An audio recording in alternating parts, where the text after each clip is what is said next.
Merci Madame la Présidente. Madame la Ministre, j'attire votre attention sur la situation du centre de la main du site du village santé Angéloire à Trélazé et plus généralement de tous les centres experts. Ouvert depuis 1987, ce centre est une structure indépendante assurant la prise en charge des urgences de la main en Anjou. C'est une unité fonctionnelle ouverte 7 jours sur 7 et 24 heures sur 24, membre de la Fédération des services d'urgence de la main. La spécificité de cette structure est de permettre aux patients de consulter un chirurgien de la main à tout moment. C'est un fonctionnement qui permet alors aux professionnels de gérer de nombreuses urgences de la main, plus de 11 000 en 2022, dont près de 3 000 au bloc opératoire en mode ambulatoire. Pourtant, à ce jour, le centre de la main n'est pas labellisé urgence et ne peut bénéficier des financements dédiés. En effet, dans le cadre du pacte de refondation des urgences, une réforme du financement des structures des urgences et des services mobiles d'urgence et de réanimation a été lancée en 2020. Les différents forfaits, accueil et traitement des urgences, le forfait annuel urgence, le forfait annuel activité isolée urgence ont été supprimés, ainsi que les missions d'intérêt général SMUR et milieu périlleux. La réforme maintient l'enveloppe de financement global, mais la répartit entre la dotation populationnelle, la dotation de qualité et la part activité. La dotation populationnelle est entrée en vigueur en janvier 2021. Le centre de la main, mais les centres experts de façon générale, sont exclus de ce financement spécifique.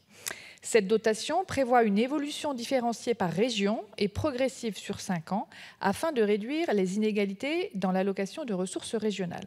Elle est versée à l'Agence régionale de santé qui la répartit entre les établissements selon un barème régional.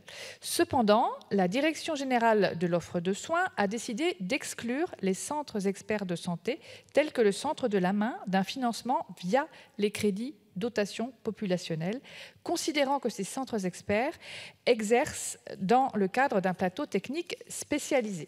Le centre de la main assure une mission de service public de prise en charge des urgences de la main dans le département du Maine-et-Loire, et c'est de grande qualité et reconnu comme tel. Il intervient aussi pour le compte du CHU d'Angers et de la clinique de l'Anjou dans le cadre d'un partenariat et est aussi sollicité par d'autres établissements de la région.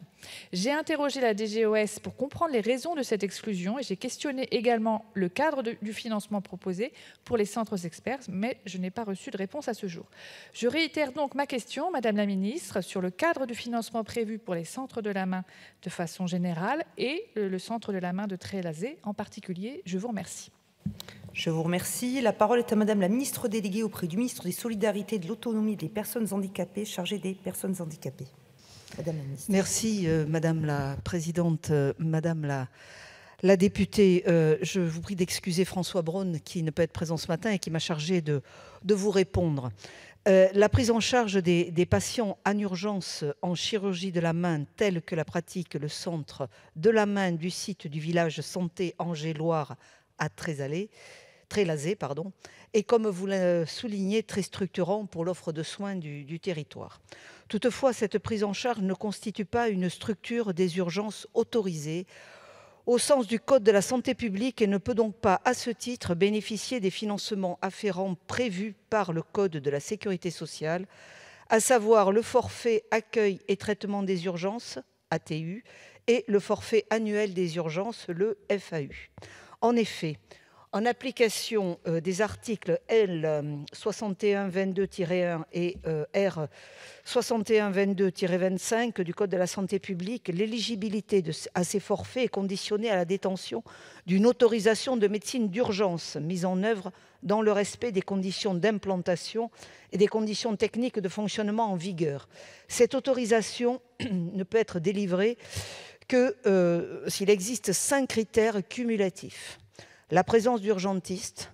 Le deuxième critère, c'est l'accueil de tout type de malades dans le cadre d'urgences générales ou pédiatriques. Le troisième, c'est la présence d'une salle de déchocage. Le quatrième, la présence d'une unité d'hospitalisation de courte durée. Et enfin, une ouverture H24. C'est sous ces conditions que le forfait ATU est facturé pour chaque passage non programmé dans un service ou une unité d'accueil et de traitement des urgences autorisées, dès lors que ce passage n'est pas suivi d'une hospitalisation en service de médecine, de chirurgie, d'obstétrique ou d'odontologie au sein de l'établissement et que le FAU vient compenser les charges fixes de fonctionnement qui est déterminé en fonction du nombre d'actes d'ATU facturés au titre de l'année précédente. Toutefois, le ministère de la Santé et l'ARS restent bien sûr très attentifs aux conditions d'exploitation de la structure dont vous nous parlez, le Centre de la main, qui occupe une place stratégique dans son territoire. Et en particulier, je peux vous rassurer quant à la situation du Centre de la main du site du village santé Angéloire à Trélazé, dont l'activité n'est pas menacée par le modèle de financement à l'activité dont il relève. Et plus largement, nous sommes conscients de la valeur ajoutée, bien sûr, de ces centres qui restent différents des urgences, mais qui ont une réelle plus-value complémentaire, et nous restons attentifs à assurer leur pérennité, à conforter le modèle.